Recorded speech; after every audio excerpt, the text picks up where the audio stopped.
नमस्ते दोस्तों। मेरा नाम काव्या है। मैं अभी 25 साल की हुई हूँ, लेकिन मेरा शरीर देखने में पूरी तरह से जवान औरत जैसा है और मेरी शादी अभी 3 महीने पहले ही हुई है। मेरा हाइट 5.5 फीट से भी अधिक है और मेरा संतरों का साइज भी मस्त है। लेकिन अब ऐसा लगता है कि यह खूबसूरती अब मेरे किसी भी काम की नहीं है, क्योंकि मेरे पति की प्राइवेट जॉब दूसरे स्टेट में लगी हुई है। इसलिए वह शादी के बाद अभी तक घर नहीं आए हैं।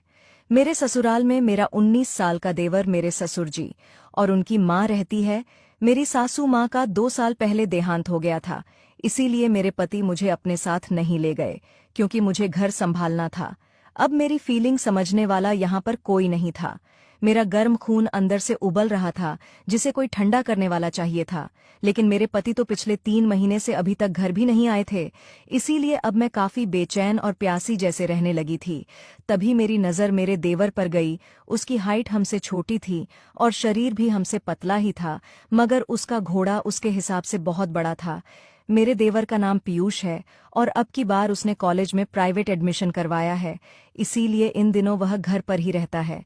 घर पर मैं और मेरे देवर अकेले ही रहते हैं, क्योंकि मेरे ससुर जी की माँ बूढ़ी होने के कारण हमेशा अपने कमरे में आराम करती थीं और ससुर जी घर के बाहर वाले कमरे में रहते हैं, इसीलिए वह कभी कभार ही अंदर आते हैं। पहले मैं अपने देवर को वैसी नज़रों से नहीं देखती थी, लेकिन जिस दिन से मैंने पीयूष के नाग देवता को देखा, उस दिन से मेरी तो नज़रें ही बदल गईं। उस दिन पीयूष को लगा कि घर में कोई नहीं है, इसलिए वह अपने कमरे में वीडियो देखता हुआ नाग देवता से खेल रहा था।